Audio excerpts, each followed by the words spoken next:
नमस्कार नमस्कार दोस्तों, मैं रुपेश सिन्हा आप सभी लोगों का आदित्य सिन्हा करियर क्लासेस में बहुत बहुत स्वागत करता हूं।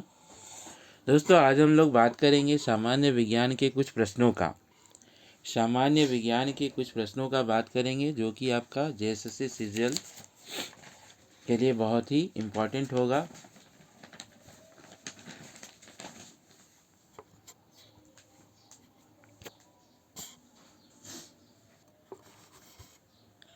तो चलिए हम लोग पहला प्रश्न से शुरू करते हैं। पहला प्रश्न है कि एक पॉटर ज़मीन में 12 केजी सामान उठाता है और उसे ज़मीन से 1.5 मीटर ऊपर अपने सिर पर रखता है। एक पॉटर ज़मीन में 12 केजी सामान उठाता है और उसे ज़मीन से 1.5 मीटर ऊपर अपने सिर पर रखता है। सामान पर उसके द्वारा किया गया कार्य की क्या होगी, मतलब क्या गणना होगी। तो चलिए देखते हैं इसका ऑप्शन। 140 जूल, 150 जूल, 180 जूल या 155 जूल। तो यहाँ पर आपको देखिए जी का मान क्या है। तो जी का मान 10 मीटर सेकेंड है। तो किया गया कार्य यहाँ पर क्या होगा, तो mgh। किया गया कार्य यहाँ पर क्या है, तो mgh। तो वो 12 केजी का सामान उठा रहा है, 12 केजी का सामान उठा रहा है। गुरुत्वाकर्षण कितना है, तो 10 मीटर पर सेकंड रखेंगे और 1.5 मीटर वो ऊपर उठाकर रखे हुए हैं। तो इसको सभी को अगर हम लोग मल्टीप्लाई कर दें तो क्या होगा, तो 180 जूल। यानी वो सर के ऊपर सामान द्वारा किया गया कार्य क्या होगा, तो 180 जूल होगा। ठीक है। चलिए अब हम लोग दूसरा प्रश्न को देखेंगे। मतलब यहाँ पर आप लोगों को समझ में आ गया होगा। 12 आपका क्या है, तो उसका वज़न है ना, मैग्नीट्यूड है। 10 जो जी का मान है उसको हम बैठा दिए और 1 मीटर वो ऊपर उठाकर रखे हुए हैं। तीनों को मल्टीप्लाई कर देंगे तो क्या हो जाएगा आपका, तो 180 जूल हो जाएगा। चलिए दूसरा प्रश्न को देखेंगे। एक लड़का 120 न्यूटन भार को एक बक्से 2 मीटर की ऊंचाई तक उठाता है। उसके द्वारा किया गया कार्य क्या होगा, है ना। एक लड़का 120 न्यूटन भार के एक बक्से को 2 मीटर की ऊंचाई तक उठाता है। उसके द्वारा किया गया कार्य क्या होगा, 60 जूल, 120 जूल, 240 जूल या 180 जूल। तो चलिए इसको हम लोग देखते हैं। पहले लड़के द्वारा उठाया गया भार क्या है, भार आपका है 120 न्यूटन। भार द्वारा प्राप्त की गई ऊंचाई कितनी है, हाइट कितना है उसका, तो 2 मीटर। हाइट कितना है, तो 2 मीटर। कार्य, फिर यहाँ पर वही फॉर्मूला हम लोग यूज़ करेंगे, क्या, तो mgh।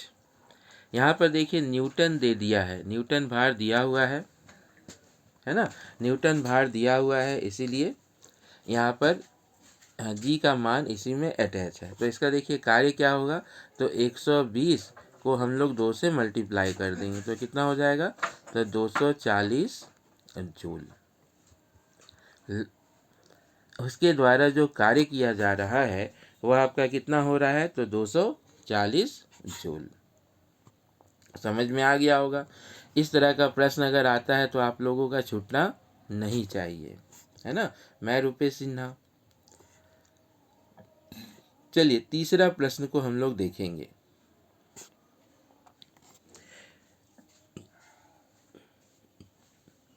यदि कार्य का मान धनात्मक हो तो जिस निकाय पर कार्य हो रहा है उसकी ऊर्जा क्या होगी, उसकी ऊर्जा का ह्रास होगा, उसके मान शून्य रहेगा, वह नियत रहेगा या उसकी ऊर्जा में वृद्धि होगी, है ना।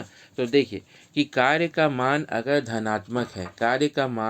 धनात्मक है तो जिस निकाय पर कार्य हो रहा है है ना, जिस निकाय पर कार्य हो रहा है। तो ये यहाँ पर ध्यान रखने वाला बात है कि कार्य अगर धनात्मक हो, ठीक है, कार्य अगर धनात्मक हो तो उसकी ऊर्जा में, है ना, ऊर्जा में हमेशा वृद्धि होती है। कार्य का मान अगर धनात्मक हो तो जिस निकाय पर कार्य कर रहा है, तो जिस निकाय पर कार्य कर रहा है तो उसमें क्या है, तो उसकी ऊर्जा में क्या होगी, तो वृद्धि होगी। चलिए अगला प्रश्न को हम लोग देखेंगे।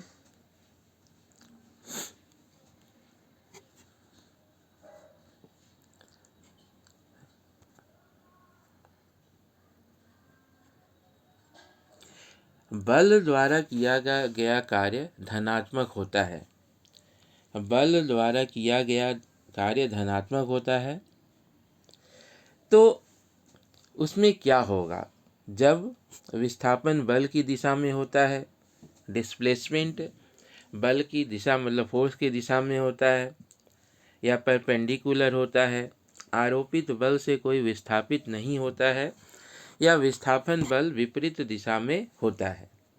तो देखिए, बल द्वारा किया गया कार्य अगर धनात्मक हो, बल द्वारा किया गया कार्य अगर धनात्मक हो तो विस्थापन बल की दिशा में होता है। डिस्प्लेसमेंट जिधर से हम लोग फोर्स लगा रहे हैं, जिधर से हम लोग फोर्स लगा रहे हैं उसी दिशा में होगा। तो दोस्तों यहाँ पर ध्यान देने वाला बात ये भी है कि बल द्वारा किया गया कार्य धनात्मक होगा तो कब होगा, तो विस्थापन बल की दिशा में हो तब होगा, है ना। तो विस्थापन बल की दिशा में होगा। चलिए अगला प्रश्न को देखेंगे। चलिए अगला प्रश्न हम लोग देखेंगे। यह क्लास आप आदित्य सिन्हा कैरियर क्लास में देख रहे हैं। अगला प्रश्न जो है ना, अगला प्रश्न, यदि एक साधारण लोलक की लंबाई बढ़ा दी जाए, यदि एक साधारण लोलक की लंबाई बढ़ा दी जाए तो उसका आवर्तकाल क्या होगा, है ना, उसके आवर्तकाल पर क्या प्रभाव पड़ेगा, बढ़ेगा, घटेगा, बदलता रहेगा या सामान्य रहेगा। तो दोस्तों यहाँ पर देखिए, आवर्तकाल, आवर्तकाल का फॉर्मूला क्या होता है। आवर्तकाल को हम लोग टी से रिप्रेजेंट करते हैं, 2 पाई √ L/G, ये आवर्तकाल का फॉर्मूला है ना। आवर्तकाल का फॉर्मूला क्या है आपका, तो 2 पाई L/G, जहाँ पर L क्या रिप्रेजेंट कर रहा है, तो लोलक की लंबाई। L क्या रिप्रेजेंट कर रहा है, तो लोलक की लंबाई। और G आपका गुरुत्वीय त्वरण। गुरुत्वीय त्वरण को हम लोग क्या चीज़ से रिप्रेजेंट करते हैं, तो G से रिप्रेजेंट करते हैं। तो यदि एक साधारण लोलक की लंबाई बढ़ा दी जाए तो उसका आवर्तकाल हमेशा उसका बढ़ता है ना। मतलब वो ज़्यादा समय लेगा दोलन करने में, मूवमेंट करने में वो ज़्यादा समय लेगा। इसीलिए साधारण लोलक की लंबाई बढ़ा दी जाने के बाद उसका आवर्तकाल क्या होता है, तो उसका आवर्तकाल बढ़ेगा।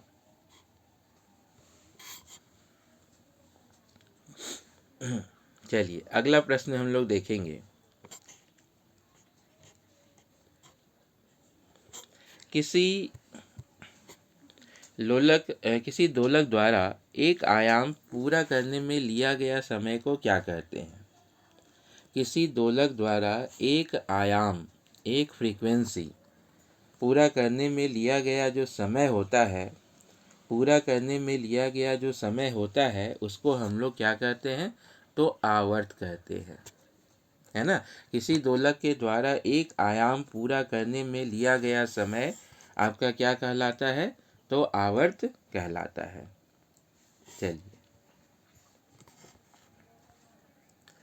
चलिए यहाँ पर अगला प्रश्न को हम लोग देखेंगे कि यदि पृथ्वी पर आपका वजन 38 kg है तो बुध ग्रह पर आपका वजन क्या होगा। यदि पृथ्वी पर आपका वजन 38 kg है, कितना है, तो 38 kg है, तो बुध ग्रह पर आपका वजन क्या होगा। 19 केजी, 760 केजी, 10 केजी या 14.3 केजी। तो देखिए, आप यहाँ पर ऐसे जान सकते हैं कि पृथ्वी का वजन बुध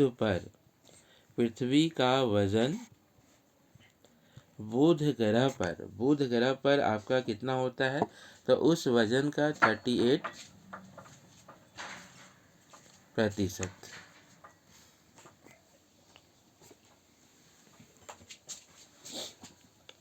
तो उस वजन पर उसका कितना होता है, तो 38% होता है। तो देखिए, पृथ्वी का वजन 38%, तो बुध ग्रह पर आपका वजन कैसा रहेगा, तो पृथ्वी के वजन का 38 यानी आपका 14.3 केजी।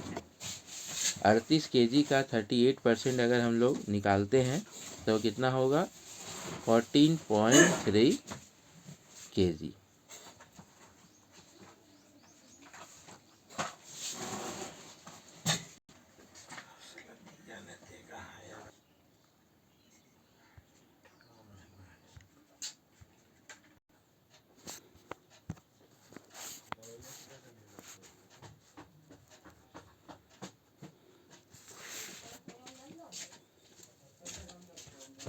देखिए, ब्रह्मांड में किन्हीं दो निकाय के बीच गुरुत्वाकर्षण बल किस पे निर्भर करता है। अगला प्रश्न हम लोग देखेंगे।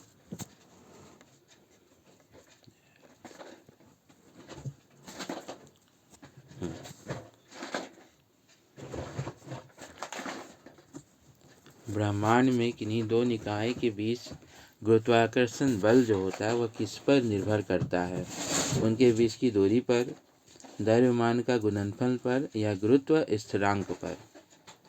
तो देखिए दोस्तों, ब्रह्मांड में किन्हीं दो निकाय के बीच गुरुत्वाकर्षण बल द्रव्यमान के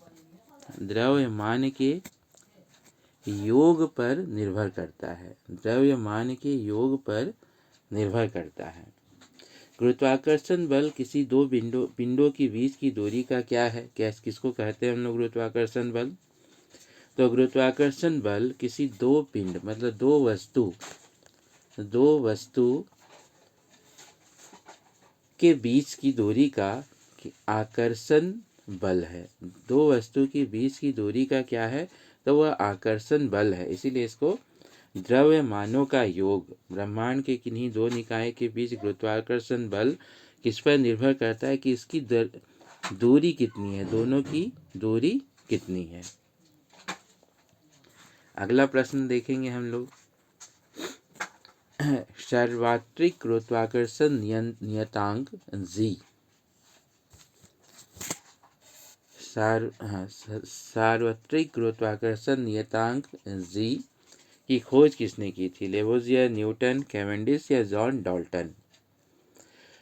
तो देखिए दोस्तों, सार्वत्रिक गुरुत्वाकर्षण नियतांक जिसको G से रिप्रेजेंट किया जाता है, G से अंकित किया जाता है, इसका अगर हम लोग वैल्यू देखें 6.67 इंटू 10⁻⁻11 यह इसका वैल्यू होता है ना, यह इसका वैल्यू होता है। तो लेवोजियर, न्यूटन, कैवेंडिश या जॉन डाल्टन, तो इसके खोज करने वाले कैवेंडिश थे, है ना। सर्वाधिक गुरुत्वाकर्षण नियतांक की खोज करने वाले कौन थे, तो कैवेंडिश। ठीक है, चलिए अगला प्रश्न हम लोग देखेंगे। गुरुत्वाकर्षण का सार्वभौमिक नियम किस पे लागू होता है। गुरुत्वाकर्षण का सार्वभौमिक नियम किस पे लागू होता है, सूर्य और ग्रह पर, पृथ्वी और सूर्य पर, पृथ्वी और चंद्रमा पर या वस्तुओं की युग्म पर। तो देखिए, गुरुत्वाकर्षण का सार्वभौमिक नियम आपका वस्तुओं के किसी भी युग्म पर लागू होता है ना, मतलब पेयर होना चाहिए वस्तुओं के किसी भी युग्म पर गुरुत्वाकर्षण का सार्वभौमिक नियम लागू होता है। ध्वनि तरंग कहाँ यात्रा नहीं कर सकती है। ध्वनि तरंग कहाँ यात्रा नहीं कर सकती है। तो देखिए, ध्वनि तरंग आपका खाली स्थान, मतलब जहाँ पर माध्यम नहीं हो, है ना, जहाँ पर माध्यम नहीं हो वहाँ पर यात्रा ध्वनि तरंग नहीं कर सकती है। माध्यम होना बहुत ज़रूरी है। वायु, पानी, स्टील यात्रा में कर सकती है। यांत्रिक तरंग होने के कारण, यहाँ पर ये ध्यान देने वाला बात है कि यांत्रिक तरंग होने के कारण, यांत्रिक तरंग होने के कारण इसके लिए माध्यम का होना बहुत ही आवश्यक है ना। इसके लिए माध्यम का होना बहुत ही आवश्यक है। इसीलिए ध्वनि तरंग खाली स्थान में यात्रा नहीं कर सकती है।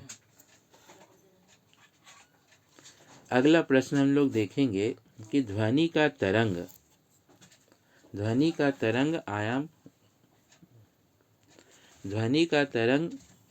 का आयाम किस पर निर्भर करता है, मतलब उसके लिए क्या जरूरी होना चाहिए। ठीक है, तो ध्वनि का तरंग का आयाम किस पर निर्भर करता है? वस्तु के ताप पर, है ना, वस्तु के ताप पर, वस्तु की सामग्री पर, वस्तु की गुणवत्ता पर, या वस्तु के कंपन करने वाले बल पर। तो देखिए, ध्वनि का तरंग का आयाम आपका वस्तु के कंपन करने वाले बल पर निर्भर करता है ना। वस्तु के कंपन करने वाले बल पर ध्वनि का आयाम, जिसको हम लोग पिच कहते हैं, है ना, पिच कहते हैं, उस पे वह निर्भर करता है। दोस्तों, इस प्रश्न को अभी हम लोगों ने देखा कि ध्वनि गमन नहीं कर सकती है ना। ध्वनि गमन नहीं कर सकती है द्रव्य में, ठोस में, हवा में या निर्वात में। तो ध्वनि का मूवमेंट करने के लिए, साउंड का मूवमेंट करने के लिए माध्यम का होना आवश्यक है। अभी मैंने बात किया, माध्यम का होना आवश्यक है। इसीलिए ध्वनि कहाँ गमन नहीं करेगी? जहाँ पे कुछ नहीं हो, निर्वात में। ठीक है, ध्वनि निर्वात में गमन नहीं करती है। चलिए अगला प्रश्न देखते हैं। ध्वनि की तीव्रता कैसे मापी जाती है? ध्वनि की तीव्रता, है ना, उसका पावर कैसे मापा जाता है? कौन सा इंस्ट्रूमेंट से? तो ये तो आप लोग ज़रूर जानते होंगे। पहले आप ये जान लीजिए कि ध्वनि आपका क्या है। तो अनुदैर्घ्य तरंग है ना। ध्वनि क्या है? तो अनुदैर्घ्य तरंग है। तो ध्वनि की तीव्रता मापी जाती है कहाँ पे? तो डेसिबल। ध्वनि का तीव्रता मापी जाती है कौन सा इंस्ट्रूमेंट से? तो डेसिबल से, है ना। इसको हम लोग मेजर करते हैं। चलिए अगला प्रश्न को देखेंगे। अल्ट्रासोनिक तरंगे की आवृत्ति कितनी होती है? अल्ट्रासोनिक तरंगों की आवृत्ति कितनी होती है? तो 20,000 हर्ट्ज से ज़्यादा। अल्ट्रासोनिक तरंगों की आवृत्ति कितनी होती है? तो 20,000 हर्ट्ज से ज़्यादा होती है। इसका काम क्या है? तो संकेत भेजने में, समुद्र की गहराई पता करने में, समुद्र की गहराई को पता करने में। दूसरा, दूध के अंदर हानिकारक जीवाणु को नष्ट करने में, ट्यूमर का पता लगाने में, है ना, ट्यूमर का पता लगाने में, फिर गठिया रोग के इलाज में, सभी में हम लोग अल्ट्रासोनिक तरंगों का यूज़ करते हैं। अल्ट्रासोनिक तरंगों की आवृत्ति कितनी होती है? तो 20,000 हर्ट्ज से ज़्यादा होती है। ठीक है, हम लोग अगला प्रश्न देखिएगा।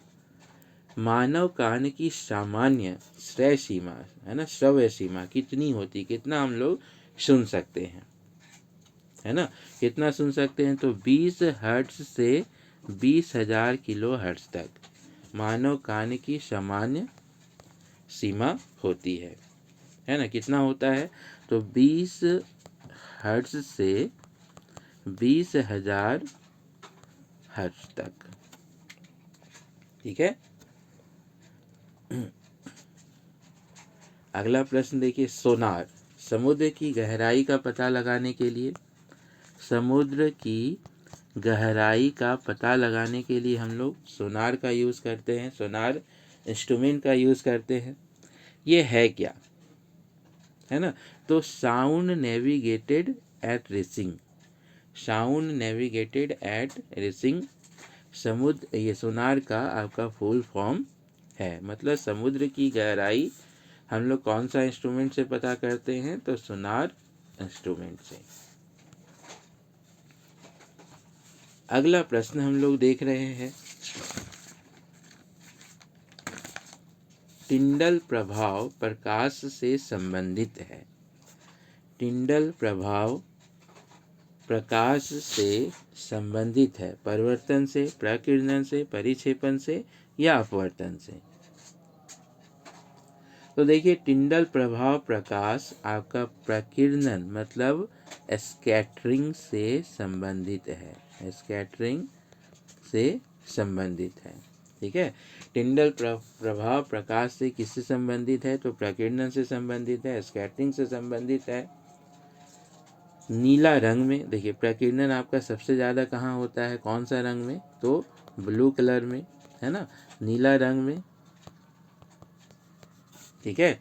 टिंडल प्रभाव प्रकाश आपका किससे संबंधित है? तो प्रकीर्णन से, और सबसे ज़्यादा प्रकीर्णन आपका कहाँ होता है, कौन सा कलर में होता है? तो ब्लू कलर में होता है। प्रकाश की गति अधिकतम किस माध्यम में होती है?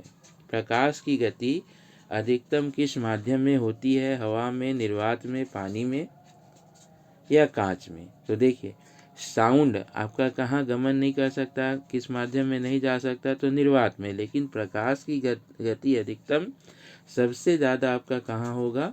तो निर्वात में होगा, वैकम्प में, है ना। निर्वात में देखिए, निर्वात में इसका कितना होता है? 3 × 10⁸।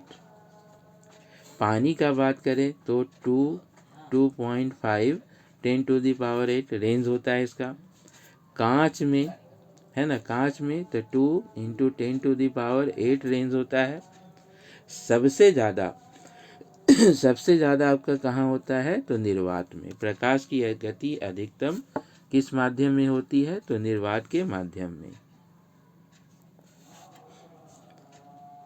डैश रंग का विचलन कोण सबसे कम होता है, जो सबसे कम फैलता है। विचलन कोण कहने का मतलब जो सबसे कम गमन करे, है ना। तो किस रंग का विचलन सबसे कम होता है? तो देखिए, ऑप्शन यहाँ पर ये है, किस रंग का विचलन सबसे कम होता है? तो आपका लाल रंग का विचलन सबसे कम होता है। लाल रंग का विचलन सबसे कम होता है। क्यों? क्योंकि इसका तरंग दैर्घ्य 6.25 से 740 nm तक होता है ना। इसीलिए लाल रंग का विचलन सबसे कम होता है।